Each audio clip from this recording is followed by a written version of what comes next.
Hey, I'm Lawrence Mack, founder of Real Estate Rookies and broker in Mississauga, and just want to go through a few things about hiring a virtual assistant. So the three things you want to set up when you're looking to hire a virtual assistant is you want to set up the process, and then you want to look for candidates, and lastly, you want to evaluate candidates. So it's a very simple process. I'm going to go through what I'm doing now for hiring an assistant. All right, first step, set up the process.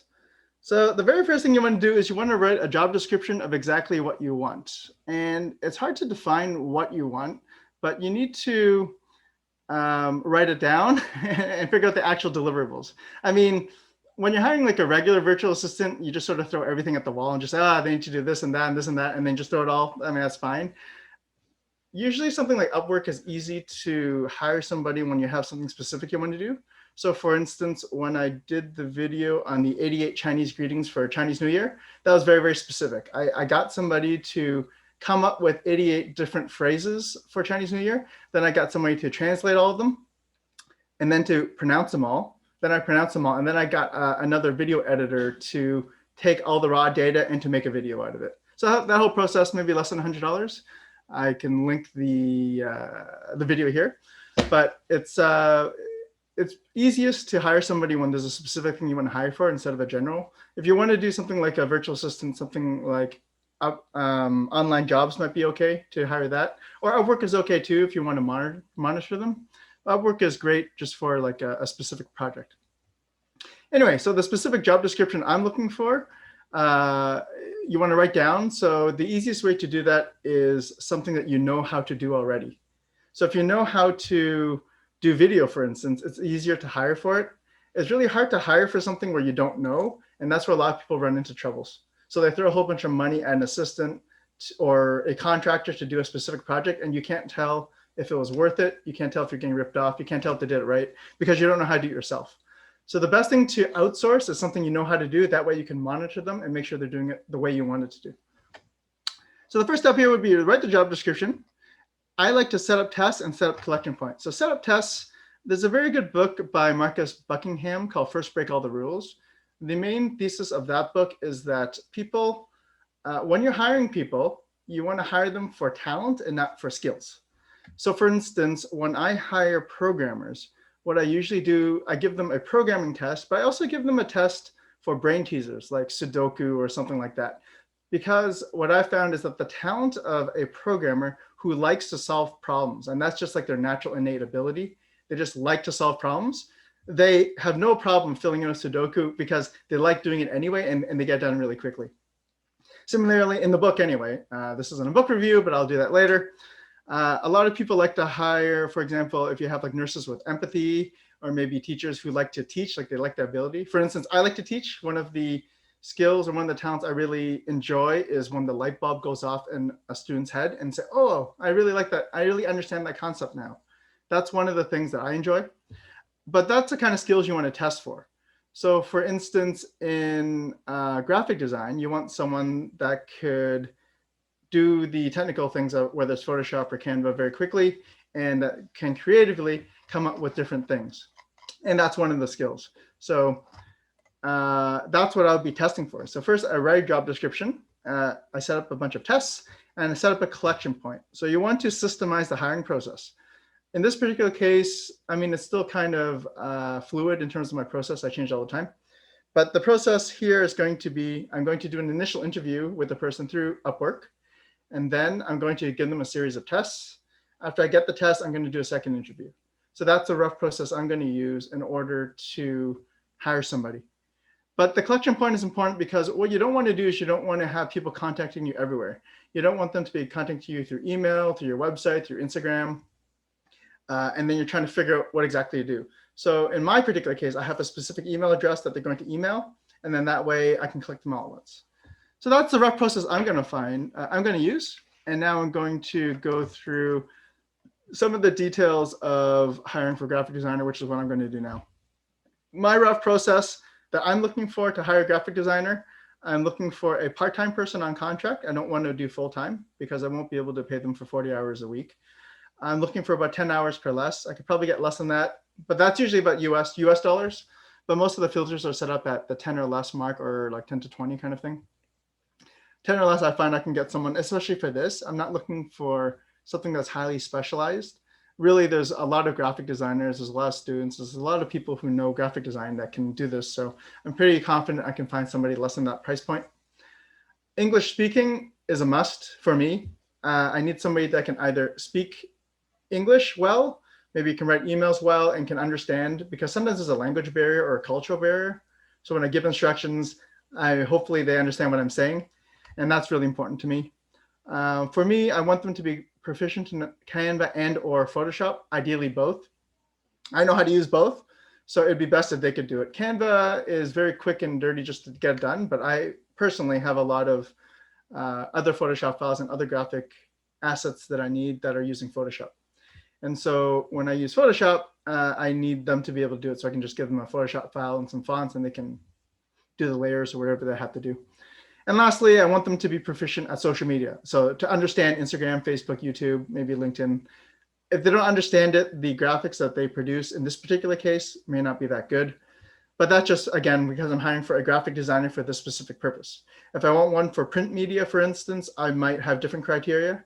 And so you have to sort of think about what is it that they need to know and what is it that you want to have done before you go forward. So, the idea is to post on Upwork. So what I'm going to do is post on Upwork, send them a test, and then have them email me at another email address to collect the files, and then set up a contract to hire. And these are the tests I'm going to be using: Instagram post, a Facebook post, and a YouTube post. So that's a rough plan for hiring. Hiring graphic designers. So I'm going to give them 3 tests. I want them to make an Instagram post, a Facebook post, and a YouTube cover. I want to make sure that they have the knowledge to have the proper dimensions. And I want to make sure that they know how to design. So if, because sometimes maybe either culturally it's different or they just don't quite understand what I'm asking for. And that's a communication thing. So the first Instagram post, I think these will be very simple. So this is called doing work on spec, which is on speculation. What that usually means is that basically means for free. Some people don't like that, some people do. Depending on the test that I give, sometimes if it's more involved, I'll pay money.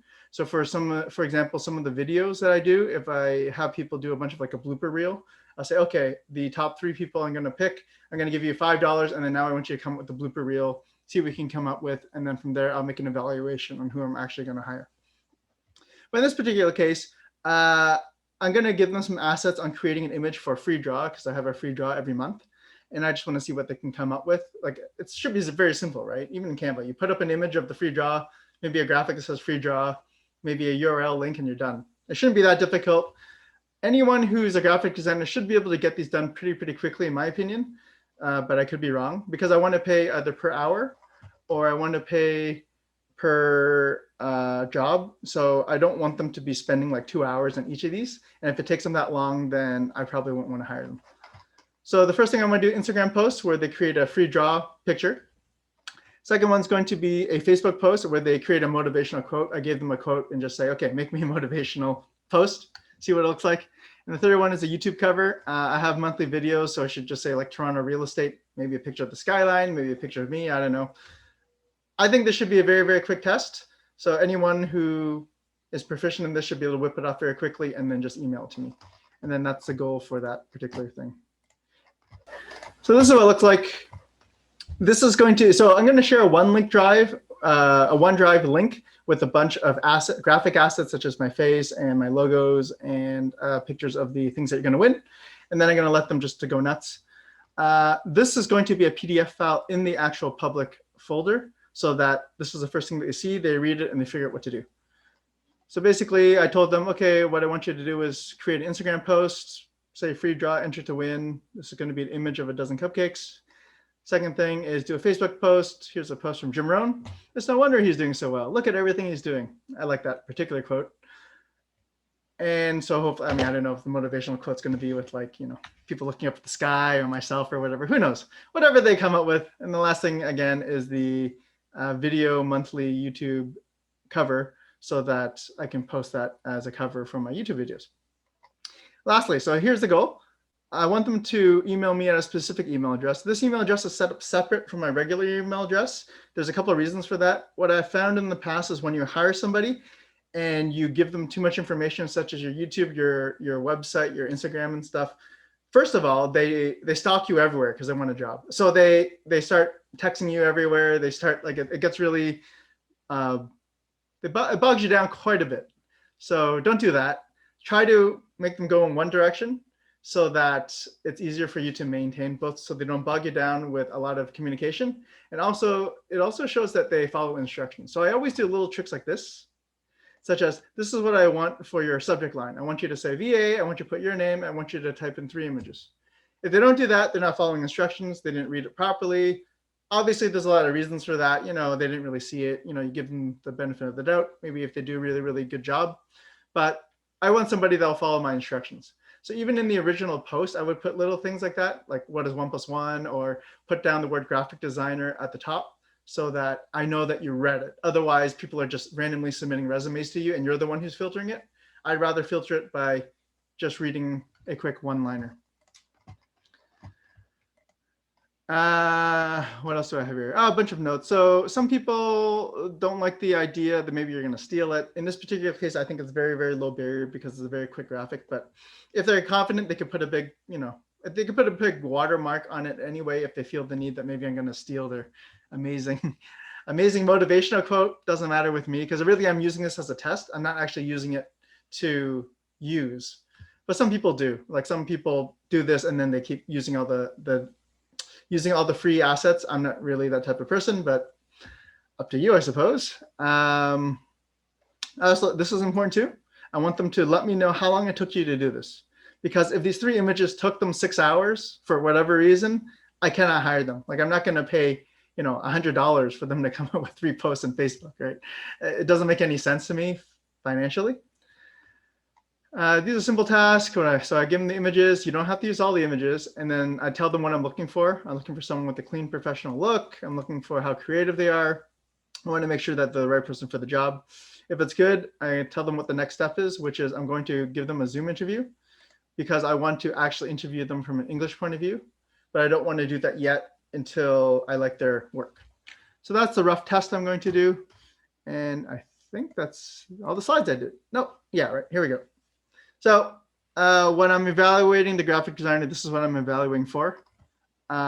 English, can they follow instructions? Did they put in the special subject that I told them to do? Do they have the dimensions right? I mean, I don't know the exact dimensions, but I know roughly what they should be. Again, this goes back to the fact that I know how to do, you know, 80–90% of it myself. So it's easy for me to piecemeal it out as a contract. But if I don't know how to do it myself, you know, they're just going to come back with weird dimensions and it's just not going to make any sense. You know, put in like a YouTube cover thumbnail that just won't fit because it stretches or whatever it is. And that's not what I want to do. And lastly, I want to know if their style is going to be consistent with mine. Just because obviously that's important. So that's what I'm looking for. I'm going to go through that process in another video. So at least this initial part is good. Just to quickly show you in Upwork, since you're here anyway. Give me a second while I log in. So as you can see here, I posted this last night, I believe. And right now there's 35 people who have applied to it. So far it's pretty good, 35 people. I'm going to evaluate them shortly. The main goal to evaluate them is going to be to see if they use my trick, my quick trick, which I did not go through, but I will go through here. This is my post to Upwork. So basically I tell them I'm a very busy real estate agent. I need you to, I have a lot of staff. So here I'm trying to set myself apart from different people on Upwork because a lot of people just screw a lot of their contractors and don't pay in time, that kind of stuff. I just want people to know I pay in time. You can look at my reviews. Back to the other question about the spec work. Sometimes I like to give up the spec work, like the $5 test for people, is so that it also inflates my rating. Because now everyone's doing these piecemeal $5 tests. Everyone's giving me a 5-star rating, and then now my rating goes up and also shows that I'm doing transactions. So I find that helps as well. But regardless, I'm telling them, look, I pay well. I'm a nice guy. I know what I'm doing. These are the ideal candidates. You want to know Canva and Photoshop. It's great it'd be great if they know how to do infographics and PowerPoint, but really that's not what I'm hiring for today. But if I start throwing way too many things, it's going to be hard for me to find what I'm actually looking for, which is somebody to help me with my posts. These are the software which would be ideal. If you're interested, copy and paste these 5 questions and answer them. Also, if you're interested, follow up with the word graphic designer as the first line. And I can tell you not everyone's going to do that. But the ones that do that, I'm going to read. The ones that don't, maybe I'll read, maybe I won't. But as you can see, if I have 35 graphic designers to go through, it's easier for me to sift through the ones who will listen to instructions as opposed to going through a lot of them.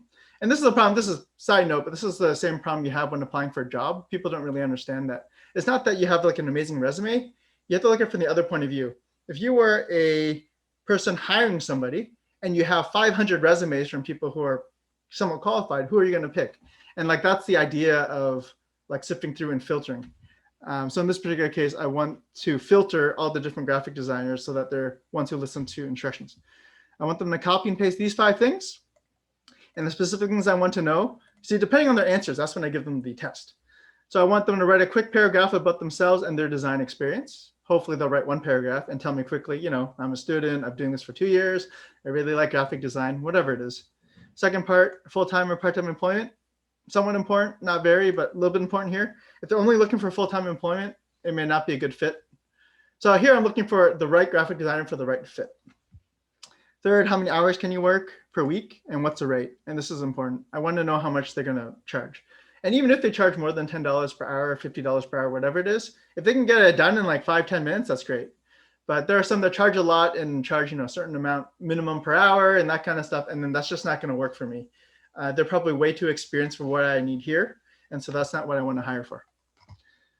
What hours? So here I want to know what hours are available Eastern Standard Time or Eastern Daylight Time, because there are a lot of people, most of these are all overseas. There's a few that are local North American, but the majority of them that will work at a lower price point will be at a different jurisdiction. So you're using geo arbitrage to get cheaper labor in other countries.